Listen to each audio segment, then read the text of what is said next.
does Klay then, speaking of Dallas, does Klay then make them better like that? Does Klay style fit? How does that? That's what we all worried about. How does that gel? Like I'm gonna give right now. I'm gonna give Jason Kidd the credit. That's what we said I'm yesterday. gonna give him the credit to put in some type of plays for Klay, but Klay has been used to movement. That's right. Pass, chase, chasing, run around, coming off doubles. Right, you got to treat him like Rip Hamilton. What J Kidd had. Kerry Kittle. If you don't treat him like that, and he's just sitting in the corner just waiting for a shot, so you'll make him look bad. So my question is, can you win with those guys, the Lukas, the guys like the Hardens who say, going into a system, I am a system. Can you win a championship with those kind of guys? Because that is the question right now that everybody wants to know the answer to. Can you win a championship with those kind of guys? To me, and I'm going to let you answer that, because me, when you talk about that Klay, like, it's going to be way more of an adjustment for Klay than it is for Dallas. Like, the ball's going to be in his. He's used to pass chase. Like, he's going to be, like, right now, the way it's Klay being uncomfortable and Luka being uncomfortable, you think that's what I'm getting at. But, like, he just talked about it. He had Derrick Jones and P.J. Washington, both really good players. But Klay's not used to just sitting in the corner being a catch and shoot dude. And you're not going to me, it's the hardest thing they put a lot of pressure on J Kidd, because the way they make the finals was putting those two in ball screens and creating everything for everybody else.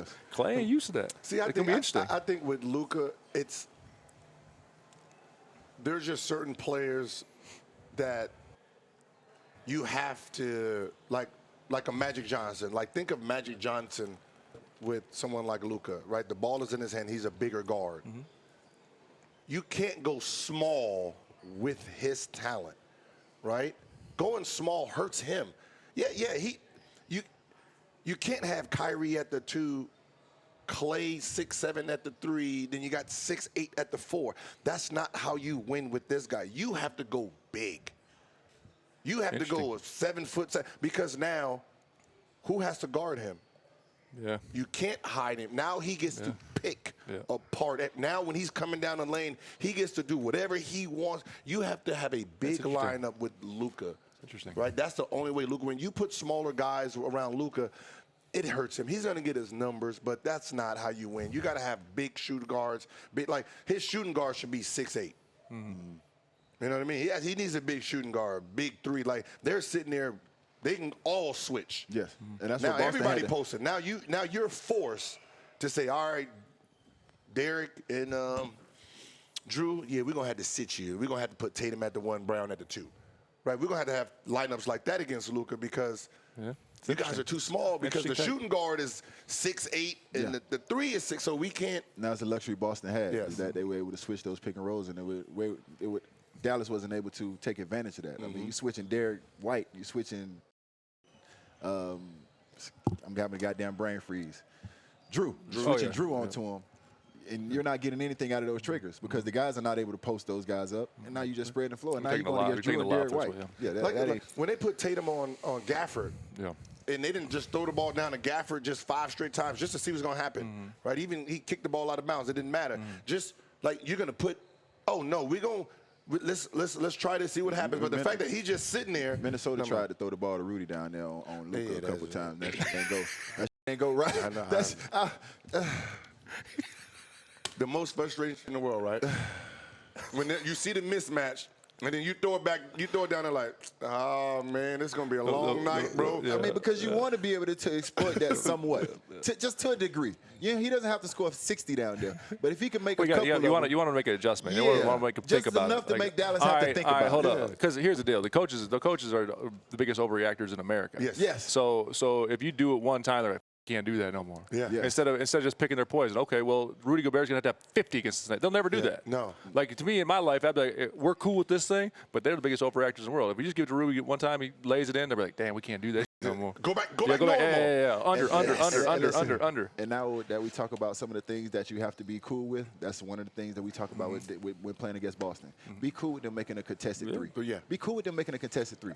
It's okay. Don't overreact. You had your hand there. You was in his face. That's a 25% shot. Be cool with making that, but they got to make them for 4 quarters. I mean, you got to take away the open ones. They got to make contested ones for 48 minutes. Coaching in the playoffs, take away the open ones. The open ones are what kills you. There's got to be adjustments, but if you're making major adjustments in a playoff series, you're going to get boned anyways. Well, once again, now we talk about major adjustments in the playoff series. Let's go back to the conversation that we had earlier, habits. Because the Habits, playoffs are where your habits are revealed. for sure. And lack of are revealed in the playoffs. No, facts. We talk about Joker, and we talk about Embiid. And I say that, yes, Joker is great, and yes, you start your team with Joker if you're picking a team today, but I say it's only because Joker has better habits. If you're asking me who is the better talent, I'm going with Embiid 7 days a week and twice on Sunday. And me and Mike was arguing for about an hour before you got here. But that's the argument, right? One is super talented, one has better habits, right?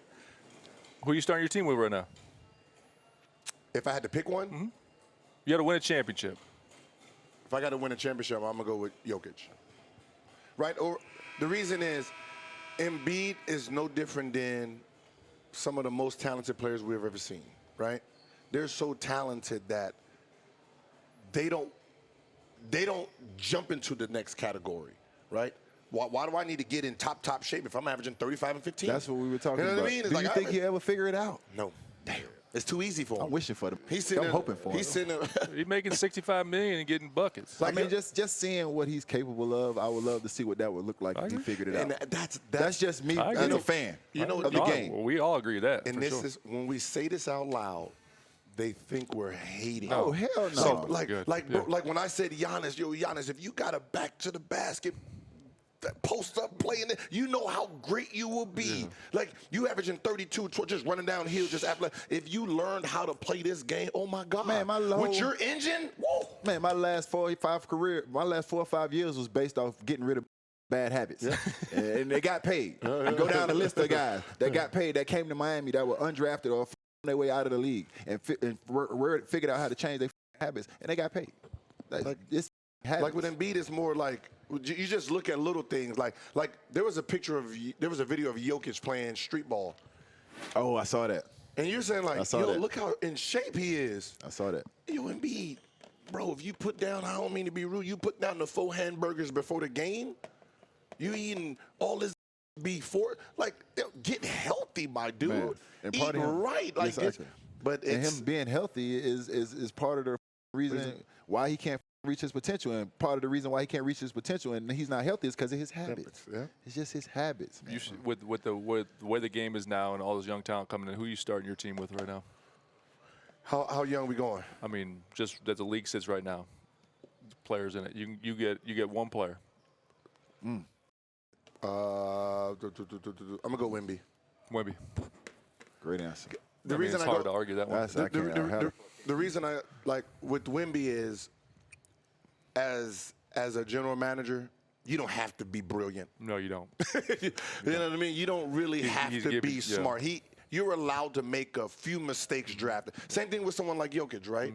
Because he can pass, he can post up, he can do a lot of things.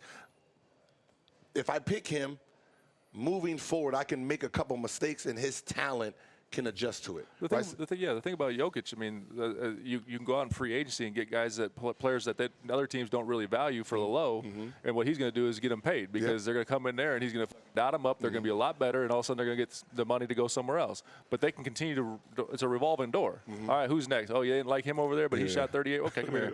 You're going to be back cut. We're going to play through you. So, I mean, Wemby's a good show. I mean, it's hard to argue that argument. Yeah, it's easier from. If I have to go like guards or like, I'll say probably Ant-Man. Right? Because he has that, besides the marketing with the charisma and stuff, he has that, what a coach needs from a star player. Yes. Never seems like he's rattled. Yes. Right? So no matter if you're down 0-3 in the playoff game, 0-2, just lost by 30, when he talks, you don't know if he lost or won. Right? We a little rough today, but we gonna get him. Yeah. I already told him we gonna get him. Yes. We coming back. You need that type of player's confidence, man. Because we've been in locker rooms where you look at the star player and he just. Yes. I'm like, yeah, man, let me go ahead and deflating. With Ant-Man, I love the fact that he's changed the mindset. He's changed how we look at the Minnesota Timberwolves. He's changed that. I think they've somewhat, as a team collectively, have embodied his attitude and his personality just a little bit. And I think that's helped the way we view Minnesota. Yeah. We don't view them as the losers, and obviously they've been to the playoffs a couple years, but we don't view them as the losers that we used to view them as, and we also don't view them as soft.